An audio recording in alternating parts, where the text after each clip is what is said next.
The ideas are we should have a balanced budget. And we should both parties work toward that. You know, what the final plan is to balance that budget, I think, needs to be worked out in the details, and it needs to be a bipartisan solution, just like we saw 16 years ago. Bill Clinton and Newt Gingrich couldn't even figure out where to sit on Air Force One, but all of a sudden overnight, because they sat around tables like this, they began negotiating, talking about what's good for America's future. They came up with a plan of action that satisfied both sides. Not everybody got everything they wanted, but they got most of what they wanted. And it was good for America. It was good for the hardworking taxpayers of Illinois, and that's something that we need to see again. How could that be? How could that be made in a bipartisan way? How would both sides compromise to make this better for them? Well, first off, we have to actually sit down and talk. And what's been missing in Washington is that ability to sit down and communicate. It just seems over the last 4 to 6 years that every major issue has been a partisan roll call issue, and votes have been used as political hammers rather than tools to govern. And I think we're seeing, hopefully, steps to move beyond that. And that's the message that I'm trying to send in Washington. I haven't read either one of the budgets, but the reports you hear, the Ryan budget, basically eradicates Obamacare, if that's correct. Yeah. Given that, isn't that voting for that? Doesn't that put you on record saying you want to do something that pretty clearly is not going to happen? And if so, you know, why vote for that? Well, frankly, Bernie, as you saw throughout my campaign, I said we need to repeal and replace Obamacare. I'm not going to shy away from that. Any chance I have to say that I believe the Affordable Care Act, when fully implemented, is going to be a bureaucratic disaster. I really do. And I think it's going, as you see right now, I don't think rates are going down. I think there's a better way to deal with the problems of making sure folks have coverage for pre-existing condition, making sure folks have access to health coverage, and making sure folks that don't have to deal with lifetime caps, or those young people who are still searching for jobs have access to their parents' insurance still for a while. Those are things that could have been addressed without creating what we see as the Affordable Care Act. So with that being said, though, the budget that I voted for is our House Republican vision for America. And the fact of the matter is there are a lot of folks in my caucus that agree with me that this is going to be a bureaucratic disaster once fully implemented, and we're going to have to fix those inevitable problems that are going to occur. The Senate passed their version of their vision for America for the first time in 4 years. Ironically, the last time they passed a budget, I believe I was told it was the day Rod Blagojevich got indicted, and iPads weren't even invented yet. But we forced their hand because they weren't going to get paid if they went into a 5th year. Their budget never balances. That's their vision for America. Our vision for America is a balanced budget. These pieces of framework have absolutely no money attached. The policies are not put in place because of the same processes that we have to follow in Washington every year the forefathers put forth. We have to go through putting our budget framework out, and then we go through the authorization process to actually authorize what's in that budget on either side. Then we go to the appropriations process. It's similar to a family. You figure out what your annual budget's going to be on a regular basis, let's say January of each year. Then you decide what you want to authorize. Let's say you want to take a vacation. So your authorization portion, the second step, is deciding that you want to take a vacation. The third step, the appropriations process, is actually determining how much you're going to spend on that vacation and where you're going to go. It's no different in Washington. It's a 3-step process, and we're at the first step of determining what we think America's future should look like. I think Andrew, your spokesman, said there were some parts of that budget, even that you voted for, that you disagree with or would want to fall out during negotiations. Can you specify those? I can't remember what he told me. Well, it's inevitable that Obamacare is not going to go away. I mean, I get that. But that doesn't mean that I'm going to against bill because of a program that I think is going to be a burden on our economy and a burden on the hardworking taxpayers of this district is going to stay because of the politics of it all. I mean, it's inevitable that the president is never going to sign a bill that's going to do away with his his health care program that was passed on a partisan roll call. So I'm a realist too. But in Washington, you don't ever get to vote for the perfect bill unless I write it, of course. But even then, it's not a perfect bill because you've got to get it through each chamber. And what my point has always been, as a candidate and as a member of Congress, is we've got to begin working together. We've got to sit around a table and we've got to start talking instead of just dealing with partisanship. Right. Just to summarize, you don't think either of the budgets, as passed, Senate or House, is going to be become real in its original form? They're just negotiating positions? Is that how you look at both of them?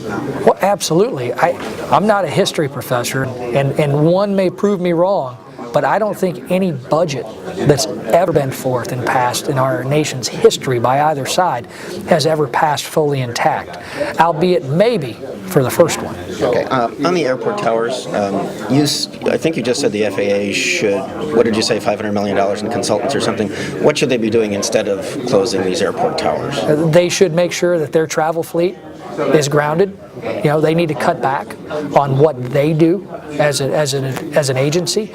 They need to not spend $500 million a year on consultants and on travel and conferences. I mean, it's the same cutbacks that every single hardworking family in this district has to make. I mean, the fact of the matter is, because of what happened before I even got to Washington, every single family here in this district experienced a 2% increase in their taxes. So they got 2% lopped off of their income in January. Sequestration is 2% of the federal government. There are a lot of people in my district that believe we can implement these cuts on 2% of every dollar that the federal spends, 2 cents of every dollar that the federal government spends.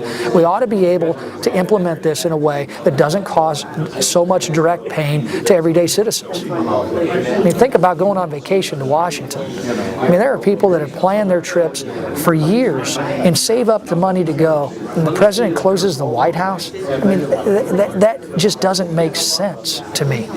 So the airport towers, for them not to close, that'll have to be some kind of a deal on sequestration, correct? Or are you just saying that the administration should change its priorities even without a deal?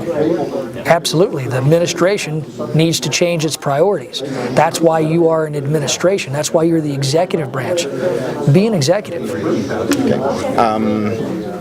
You don't know who your opponent is next time, right? Because obviously... Do you? I don't.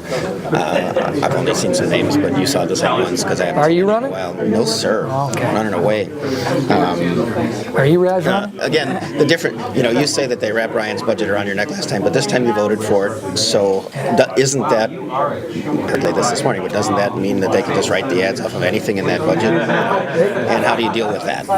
You've known me for decades now, Bernie, and I was a candidate for 5.5 months. They can write anything they want about me and put it out in a 30-second ad. It doesn't matter if I voted against a budget or for a budget. They were going to wrap whatever they want around me. That's politics, unfortunately, and that's where America has gone when it comes to political discourse.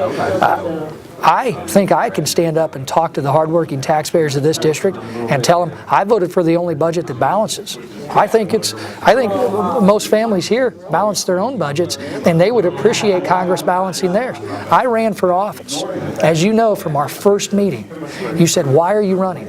I'm running because because I've got 3 kids, and the fact that we have a $16.6 trillion debt that was 15.5 in May when I got the nomination, that's now 16.6. I think it's offensive to all Americans because it's offensive to me as a father that my 3 kids have a $50,000 share of that debt, as does every single man, woman, and child in America.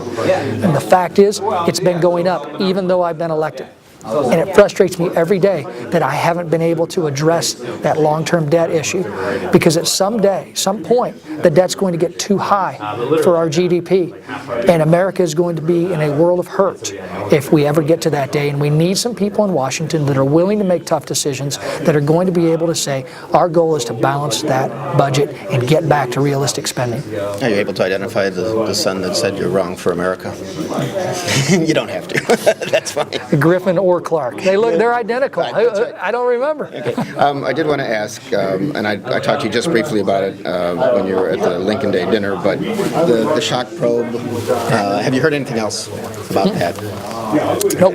And somebody thought I should have asked one more question. Just even though you didn't think you had any information for this outside organization that determined if it should go forward, why not just talk to them and say that? Why not? You know, because now it looks like non-cooperation or something. You know, because it didn't have anything to do with me. I mean, it wasn't about me.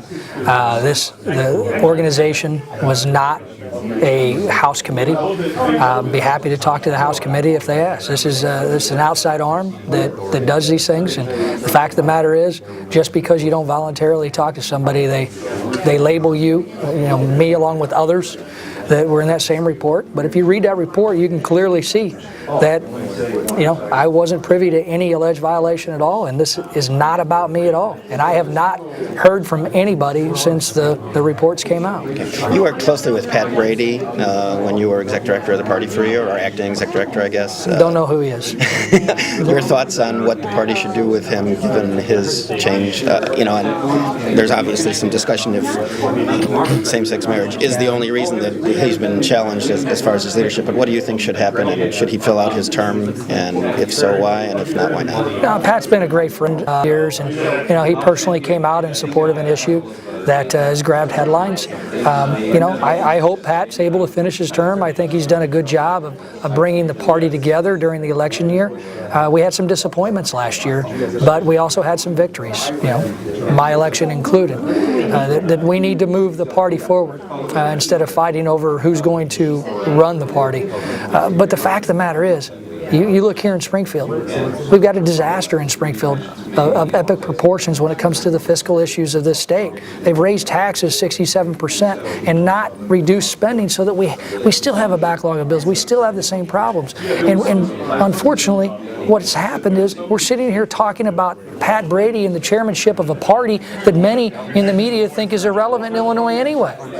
I mean, it frustrates me to death that we can't begin to talk about what's going on in Springfield and how some of the financial decisions that are being made in Springfield are leading to the possible bankruptcy of this state. And then we need to focus on Washington too, and how we address some of the fiscal crises so that we can get back to these common sense solutions. You disagree with Brady on the gay marriage issue, correct?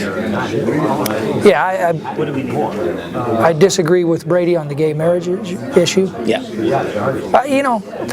Pat is subject to his own opinion, as am I, and as am many. I'm interested to see what the Supreme Court does, and to see what type of reaction is going to be put out there.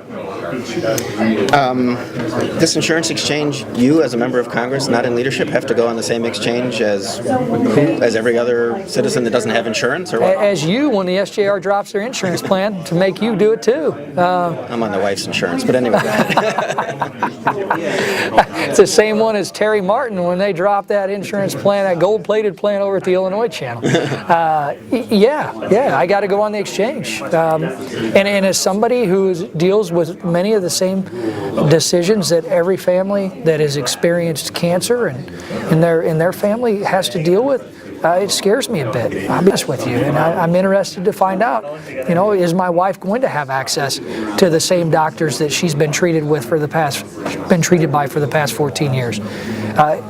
We've made some decisions to stay in a position. I made a decision to stay with Mr. Shimkus when I had other offers to go elsewhere because of insurance reasons in the past, to make sure my wife had access to those doctors. Same decisions that many hardworking families in this district have to make on a regular basis. I'm making too. So I'm going to be out there asking the same questions of how this health insurance exchange is going to be implemented, because I'm going to be affected just like they are. Okay, and you sleep in your office? Again, I've listened to leaks this morning, so I learned so much. But you don't have an apartment or any? I know other people have done this. Fashard used to do that. Yeah. So how's the accommodations? I assume they have some facilities you can get along, a little air mattress, or what do you do? No, I pull a blanket and pillows out and lay down on the couch. I mean, you're moving from morning till night out there. I mean, you work on 15-minute increments. And me, I want to meet as many folks that are out there to talk about legislative and regulatory issues or